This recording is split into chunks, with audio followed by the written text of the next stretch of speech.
Je reçois parfois des témoignages qui recoupent des choses que j'ai vues et des réflexions que je me suis faites. Donc en l'occurrence, je voudrais remercier un monsieur de m'avoir dit qu'ayant pris sa retraite à taux réduit à 62 ans, à taux réduit parce qu'il n'avait pas tous ses trimestres, il s'est retrouvé avec 500 € pour vivre, à quoi il fallait ajouter un petit loyer de 300 qu'il perçoit pour une maisonnette derrière la sienne. Et il ajoutait... C'est ça qui a réveillé ma mémoire. Heureusement, de temps en temps, je me fais un petit revenu d'appoint en vendant quelques truffes que je trouve dans le pays et pour lesquelles je n'ai même pas besoin d'un chien. Alors avant de me livrer à une réflexion sur la frugalité et même le survivalisme qui gâte une partie de nos contemporains, je voudrais évoquer le cas d'un habitant de Campagnole qu'on voit plus beaucoup, qui doit avoir une cinquantaine d'années maintenant, et qui vivait très mal à cause d'un accident du travail comme maçon. Comme la plupart des maçons en campagne, qui travaillent hiver comme été sans se ménager, sa santé avait trinqué. Lui aussi, il faut reconnaître qu'il avait pas mal trinqué.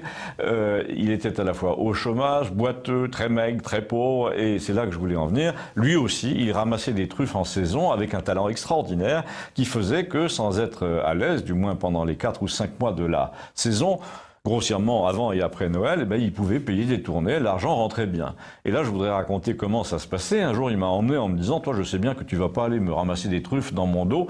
Et dans son esprit, ça voulait dire deux choses, que j'étais un nabab parce que j'avais un salaire, une voiture, mais surtout que j'étais un type réglo, et ça m'a fait plaisir, parce que non seulement c'était vrai, mais je me suis toujours content de voir quelqu'un qui fait confiance à quelqu'un d'autre. Oui, parce que c'est de plus en plus rare. Donc nous voilà partis, je vous raccourcis, parce qu'on n'est pas dans Pagnol. Un moment, le type tombe en arrêt devant une sorte de petite clairière, encadrée par des buis et des genévriers. Il faut dire que chez nous, il fait une température souvent assez clémente en hiver, et là, dans un rayon de soleil, il me dit « Est-ce que tu vois la mouche ?» En fait, il fallait vraiment écarquiller les yeux parce qu'elle ne volait même pas, elle était de la même couleur que la terre environnante, un peu marron clair. Toujours est-il qu'il a gratté là délicatement avec un outil qu'il appelait une patte de poule et qui était un rameau de buis à 3 branches, vous savez, et il a trouvé une truffe sous mes yeux, en plus une énorme, qui embaumait toute la terre à côté. Il m'a dit « On pourrait faire une salade rien qu'avec la terre ».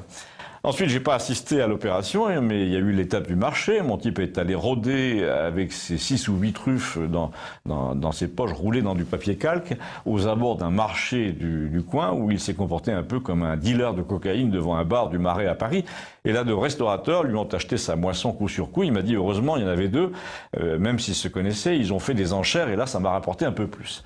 Bon ben voilà, c'était pour la tranche de vie. Maintenant, la leçon que j'en tire à la volée, c'est que les gens en campagne ont quelques ressources d'imagination et de débrouillardise que les citadins n'ont pas, et que, dans les derniers temps, on a nettement vu ressurgir à Campagnole des réflexes survivalistes du genre « j'ai un jardin, j'ai des poules, nous avons de l'eau à profusion, en cas de crise bancaire, au moins on n'aura pas faim ». Et j'ai même entendu une réflexion complémentaire qui était... C'est bien parce qu'en cas de crise, nos jardins sont faciles à défendre, ils sont tous clos de murs au bord de la rivière. Quand tu es sur le pont, tu les vois tous en enfilade, il suffit de mettre un type avec un fusil au sommet du pont. Alors là, on va me dire, c'est quand même bien caricatural tout ça, mais en fait, quand vous interrogez les vieux, et mon voisin a 94 ans, il y a eu au moins 2 époques, si ce n'est 3 dans leur vie, où leur subsistance a reposé sur le jardin et les conserves. Donc il me dit, les connards en 4x4 qui brûlent 10 litres au 100, un jour ou l'autre, ils vont claquer du bec et comme d'habitude, ils viendront nous demander à manger. Mais surtout, je voudrais rajouter d'une phrase le souvenir d'une conversation que j'ai eue il y a 20 ans avec le ministre de l'Agriculture de l'époque, que je connaissais par ma famille, et à qui j'ai demandé lors d'un repas « Mais tu n'as jamais songé à subventionner l'entretien d'animaux de trait, au moins 1 par canton, comme dans certains pays ?»